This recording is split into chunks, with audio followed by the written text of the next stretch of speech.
Hello friends, welcome to my YouTube channel. நீங்கள் என்னோட சேனலை விசிட் பண்ணுறவங்களா இருந்தால் மறக்காமல் சப்ஸ்கிரைப் பட்டனை ப்ரெஸ் பண்ணுங்கள். கூடவே பெல் ஐக்கானையும் கிளிக் பண்ணுங்கள். அப்போ தான் இந்த சேனலில் போடுற எந்த ஒரு அப்டேட்ஸையும் மிஸ் பண்ண மாட்டீங்க. ஃப்ரெண்ட்ஸ், இன்றைக்கி நம்ம ஸ்வீட் சாப்பிட்ற பேய்களை பற்றி ஒரு கதையை பார்க்க போகிறோம்.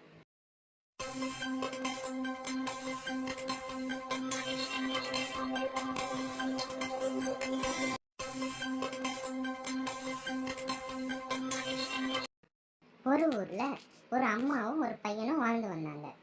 அந்த பையனோட பேர் ராமன். அந்த பையனுக்கு அப்பா கிடையாது. அவங்க அம்மா ஸ்வீட்டெல்லாம் செஞ்சு விற்று அவனை பத்திரமா பார்த்துக்கிட்டாங்க. சில வருஷத்துக்கு அப்புறம் அவங்க அம்மாவுக்கு உடம்பு சரியாததுனால அவங்க இறந்துட்டாங்க. அதுக்கப்புறமேட்டு ராமன் அந்த அவங்க ஊர்லேயே மார்க்கெட்டுக்கு ஒரு கடை ஆரம்பித்து ஸ்வீட் கடை ஆரம்பித்து ஒரு பிஸ்னஸ் பண்ணலான்னு நினச்சான். அதே மாதிரி ஒரு ஸ்வீட் கடை ஆரம்பித்து அன்றைக்கி ஃபஸ்ட் நாள் வியாபாரம் நல்லா நடந்துச்சு. நிறைய காசு லாபம் கிடச்சிது. சாயங்காலம் வந்த உடனே பக்கத்து ஸ்வீட் கடைக்கார அண்ணன் சொன்னார், தம்பி, இன்னும் கடையை ஏன் மூடாமல் இருக்கீங்க அப்படின்னு கேட்குறாரு. ஏன் வச்சுருந்தா என்ன, சாயங்காலம் தான் ஆகுது, இல்லை இருட்டிடுச்சு, ஏன் இன்னும் கடையை மூடலை, சரி சரி அப்படின்ட்டு அவர் கிளம்பிட்டார். அடுத்து இன்னொரு ஸ்வீட் கடைக்கார அண்ணரும் ஏன்ப்பா இன்னும் கடையை மூடல, இருட்டாயிடுச்சு அப்படின்னு சொல்கிறாரு. ராமனுக்கு ஒன்றுமே புரியல. ஏன் எல்லாரும் இருட்டை பார்த்து பயப்படுறாங்க, என்னாச்சு, இருட்டுனா என்ன, கடை இருந்தா என்ன, கொஞ்ச நேரம் நைட் வரைக்கும் வச்சுட்டு இன்னும் கொஞ்சம் லாபம் பார்த்துட்டு போகலாமே அப்படின்னு ராமன் நினச்சிட்டு இருந்தான்.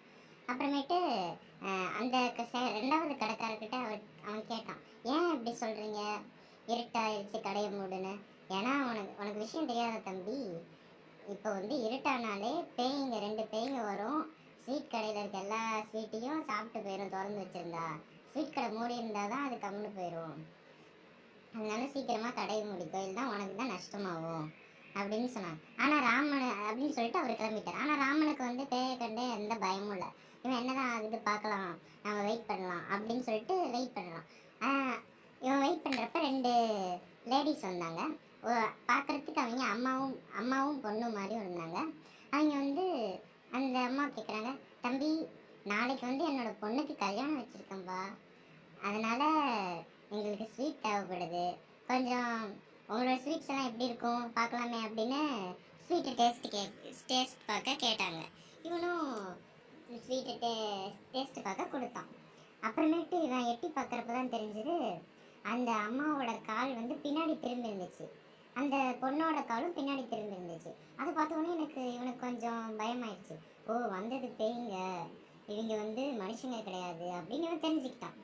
அதுக்கப்புறமேட்டு பேய்ங்க எல்லா ஸ்வீட்டையும் டேஸ்ட்டு பார்த்துட்டு, ஓ நல்லா இருக்கு, நாளைக்கு எனக்கு 10 கூட பால்கோவா பண்ணி கொடுப்பா, நாளைக்கு சாயங்காலம் சீக்கிரமாக வந்துடுவேன், நீ பண்ணி வச்சுரு, இந்த அதுக்கு அட்வான்ஸ் அமௌண்ட் அப்படின்னு ஒரு 500 காசுகள் கொடுத்துட்டு போணுச்சு. அதுக்கப்புறமேட்டு அந்த பேய்ங்க 2 கிளம்பிடுச்சு. அந்த காசை வாங்கிட்டு இவனும் வீட்டுக்கு போயிட்டான். அப்புறமேட்டு அந்த பொண்ணு பேய் அம்மா கிட்ட கேட்குது, அம்மா எதுக்குமா நம்ம ஸ்வீட்டை சாப்பிட்டு எதுக்கு அவனுக்கு காசெல்லாம் கொடுத்தீங்க? இல்லை, நாம் இப்போ காசு கொடுத்தாதான் அவன் கண்டிப்பாக பொருள்லாம் வாங்கி நிறைய ஸ்வீட்டு செஞ்சு வைப்பான். அப்போ நம்ம போய் அவன் ஸ்வீட்டெல்லாம் நம்ம நாளைக்கு போகிறப்ப அவன் நிறையா ஸ்வீட்டு வச்சுருப்பான், அதை நம்ம எல்லா ஸ்வீட்டையும் நம்ம திருப்தியாக சாப்பிட்லாம், அதுவும் இல்லாமல் அவன் கடையில் இருக்க ஸ்வீட்டையும் சாப்பிட்றலாம். அதனால் அந்த காசு நமக்கு திரும்ப கிடைச்சிடும். அவன் நம்மளை பார்த்து பயந்து ஓடிடுவான், அப்புறம் அந்த காசையும் நம்மளே எடுத்துக்கலாம், நீ ஏன் கவலைப்படுற அப்படின்னு அம்மா பேய் பொண்ணு பேய்கிட்ட சொன்னிச்சு. ஆனால் இந்த பையன் என்ன பண்ணுறான், அவங்க வீட்டில் போய் 10 கூடை எடுத்து காலியாக வச்சுருக்கான். அப்புறமேட்டு அடுப்பில் ஸ்வீட் செய்கிறதுக்காக விறகு ஊட்டியிருக்கான். அதுக்கப்புறமேட்டு அடுத்த நாள் அந்த பையன் கடையில் உக்காந்துருக்கான். அந்த பேய்ங்க 2 வருது, ஏன்பா இன்னும் ஸ்வீட் ரெடி பண்ணலையாப்பா அப்படின்னு கேட்குறாங்க. இல்லை ரெடி ஆயிடுச்சு, வாங்க, எங்கள் வீட்டில் தான், நான் வெராண்டாவில் தான் ரெடி பண்ணிகிட்ருக்கேன், வாங்க அப்படின்னு கூப்பிட்றோம். சரி, இவங்க 2 பேரையும் சந்தோஷமாக வீட்டுக்கு போகிறாங்க. வீட்டில் இருக்க வெராண்டா கிட்ட, அந்த வெராண்டா கிட்ட போகிறப்ப அந்த பேய்ங்க அந்த கூடையை பார்க்குறாங்க. கூடையை பார்த்தோன்னா அவங்களுக்கு ரொம்ப சந்தோஷம். ஓ, இவ்வளோ பெரிய கூடை, நிறையா ஸ்வீட் இருக்குது, ஜாலி, இன்றைக்கி நாம் நிறையா ஸ்வீட் சாப்பிட போகிறோம் அப்படின்னு அந்த பேய்ங்கெல்லாம் ரொம்ப சந்தோஷமாக இருக்குங்க. அதுக்கு பக்கத்தில் போய் பார்த்தோடி தான் தெரியுது, அந்த கூடைங்கெல்லாம் காலியாக இருக்குது.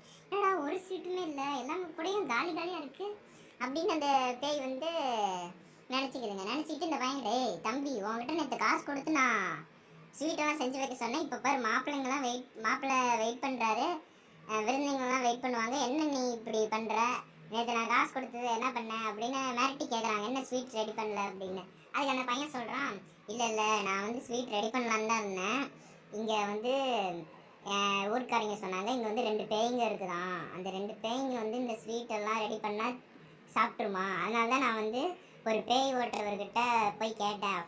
அவர் வந்து சொன்னார், இன்றைக்கி நைட்டு ஒரு யாகம் பண்ணுறோம், அந்த யாகம் பண்ணோடனே அந்த பேய்ங்கள்லாம் பிடிச்சி பானையில் அடித்து நம்ம புதைச்சிடலாம், அந்த பேய்ங்க வரவே வராது, அதுக்காக ஒரு யாகம் வளர்த்துறதுக்கு விறகு தேவை, அதுவும் வேப்பமர இறகு தான் தேவை, அதனால் நாங்கள் போகிறோம், நான் போய் வேப்பமர